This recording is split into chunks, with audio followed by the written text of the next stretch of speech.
Hello everyone. I hope you people are fine.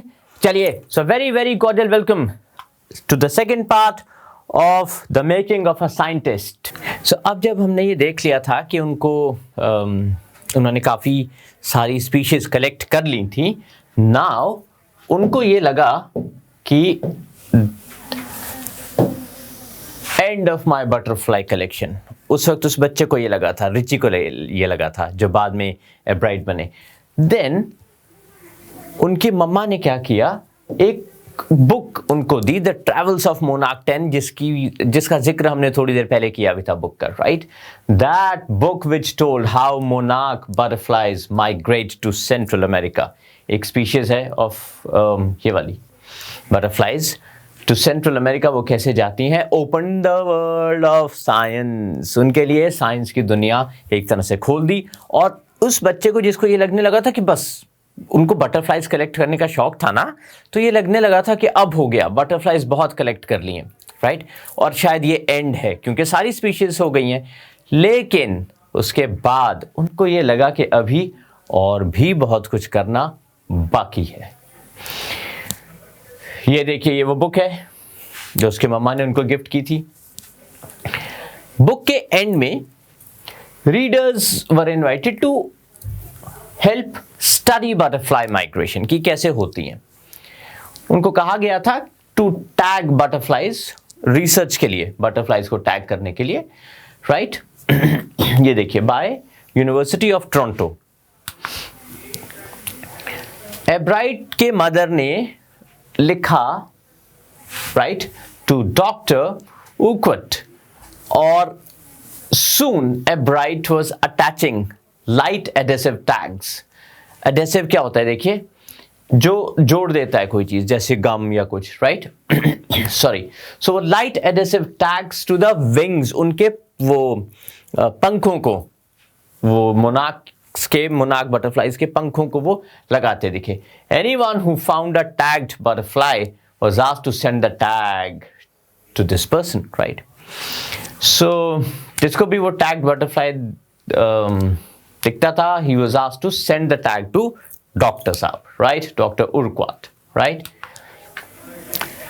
The butterfly collecting season around reading 6 हफ्ते तक रहा, ठीक है, रहता भी है. समर्स में ये होता है. और अगर आप उनको चेस कर रहे हो एक करके, सो ज्यादातर को कैच आप नहीं कर पाओगे, राइट.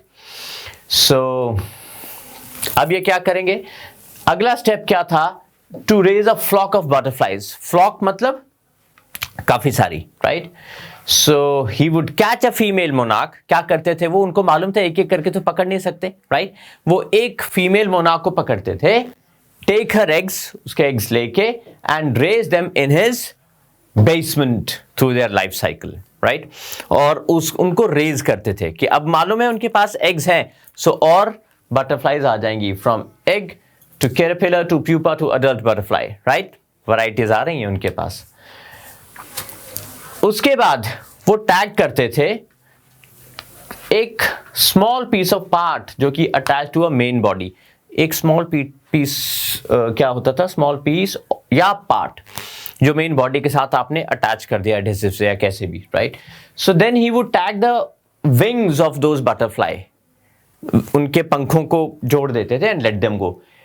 काफी सालों तक हिज बेसमेंट वाज, जो उनके घर का जो बेसमेंट था, वहां पर ढेरों हजारों मोनार्क्स अलग स्टेजेस ऑफ डेवलपमेंट में थे, क्योंकि वो टैग करते जा रहे थे, वो कलेक्ट करते जा रहे थे. उन्होंने क्या किया, जब उनको लगा ना कि ये खत्म हो गया उनका सीजन, उनका जो कलेक्शन था, कि अब जरूरत नहीं है, सारी स्पीशीज तो आ गई, ये नया है, उनको एक काम मिल गया. अब वो टैग कर रहे हैं, वो एग्स निकाल रहे हैं फीमेल मोनार्क्स के, और उनसे और उनको बटरफ्लाइज मिल रही हैं. देखिए 6 वीक्स में उन्होंने क्या क्या कलेक्ट कर लिया है, राइट. नंबर और काइंड्स ऑफ बटरफ्लाइज, ये देखिए 8, राइट. ब्रश फुटेड 10, ये अलग अलग वैरायटीज हैं, राइट, जो उन्होंने कलेक्ट कर ली हैं. या टैग कर ली हैं। फाइनली उन्होंने फिर कहा कि एक वक्त ऐसा भी आया जब मैं इसमें ना इंटरेस्ट लूज करने लगा, क्योंकि बहुत कुछ हो गया। देखिए उनका क्या है कि ये ही इज़ वेरी एग्जेम्पलरी। ये जो बच्चा है जो ग्रो कर रहा है, वो एक बार कुछ सीख रहा है, उसके बाद वो उसका ना मन नहीं भर रहा कि यार बस अब ये हो गया, कुछ और सीखना है। So that child has an inquisitive mind. वो ग्रो करना चाह रहा है, एक के बाद एक कुछ ना कुछ करना ही चाह रहा है। सो बाद में उनको ऐसे लगा कि बस बहुत होने लगा। It is tedious and there is not much feedback. कहते हैं टीडियस है, बहुत ज़्यादा काम है और इतना कुछ फीडबैक भी नहीं आ रहा है। Right, in all the time I did it, जो भी मैंने किया, then he laughed it off. उसके बाद only 2 butterflies I had tagged were recaptured. जो भी जितनी भी मैंने रखी थी, right, 2 butterflies I had tagged and were recaptured, और 75 miles, not more than 75 miles from where I lived. So he was not happy. वो खुश नहीं थे, क्योंकि सिर्फ 75 माइल्स की वो बात कर रहे हैं कि इतनी ज़्यादा दूर तो वो थी भी नहीं। जिनको मैंने टैग किया था उसमें सिर्फ 2 वर रिकैप्चर्ड। सो ये देखिए, जो सोचने वाली बात है कि ये जो टास्क था जो बुक के एंड में दिया हुआ था कि आपको वो बटरफ्लाइज को टैग करना है, राइट, वो उन्होंने कर लिया, बट उससे बहुत सेटिस्फाइड वो नहीं है, right. So that means he wants to learn more. Fine. So जब हम बात कर रहे हैं इस चैप्टर की, इस स्टोरी की, आपको ये पॉइंट्स हैं जो बहुत ध्यान से पढ़ने पड़ेंगे। You will have to take all these points into consideration. सोचिए, थिंक अबाउट इट।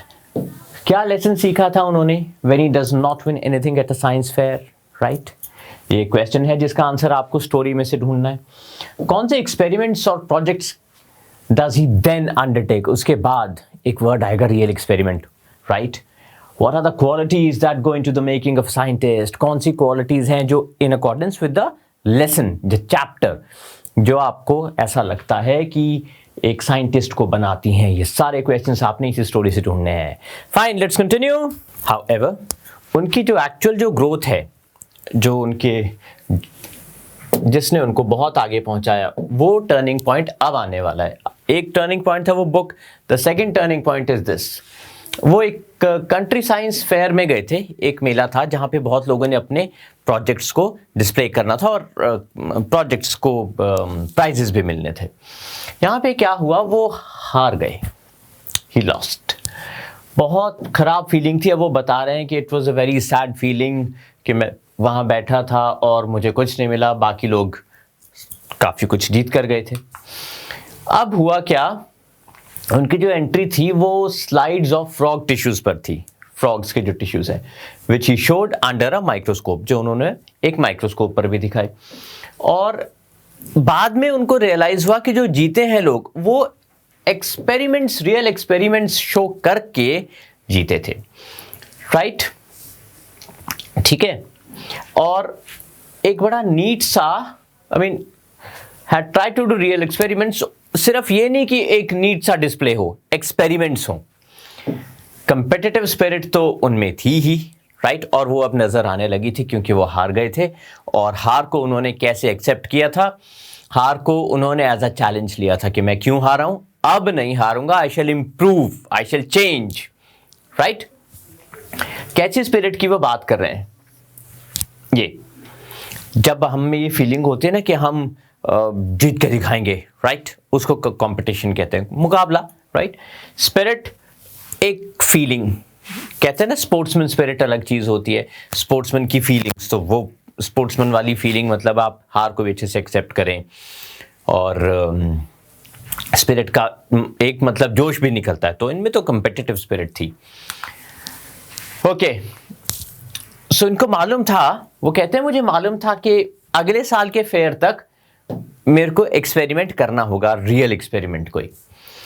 जिस सब्जेक्ट के बारे में सबसे ज्यादा जानते थे, क्योंकि बटरफ्लाइज बचपन से कलेक्ट किए हैं, वो थे insect work. I had been doing it past several years, right. तो इसीलिए उन्होंने लिखा to doctor Urquhart for ideas, and एक वापस क्या चीज आई वहां से, रिस्पॉन्स क्या है? एक स्टैक ऑफ सजेशंस, बहुत सारा कुछ आया जो एक्सपेरिमेंट्स और सजेशंस के रिलेटेड था। सो इन्होंने इनको बिजी रखा, those kept him busy all through high school. अब देखिए हाई स्कूल का बच्चा क्या करता है, हमारे यहाँ पे हाई स्कूल का बच्चा पढ़ता है और मार्क्स लाने की सोचता है और खेलता है कूदता है, बस दैट्स इट। ये हाई स्कूल का बच्चा एक्सपेरिमेंट्स कर रहा है, कहीं दूर एक यूनिवर्सिटी में किसी को लिख रहा है, एक प्रोफेसर को, राइट, कि मुझे गाइड कीजिए मैं क्या कर सकता हूँ, okay, and led to prize projects. चलिए अब शुरुआत हो गई इनके साइंटिस्ट बनने की। ये पहली सीढ़ी थी जो ग्रोथ की इन्होंने पार कर ली। क्या किया, इन्होंने प्राइजेस जीतने शुरू कर दिए क्योंकि अब एक्सपेरिमेंट से कर रहे हैं। ओके, इंटरनेशनल साइंस फेयर्स हुए, नाउ ही इज विनिंग, पहले ही कुड नॉट। चलिए, so that will it in this section. बहुत जल्द आपसे मुलाकात होगी, तब तक इसको पढ़िए, इसको रिवाइज कीजिए और कोशिश कीजिए कि आपके मन में बहुत सारे डाउट्स उभरें, खुद से सवाल पूछिए, ये क्यों, ये क्यों, ये क्यों, right, and keep learning. Thank you, bye bye.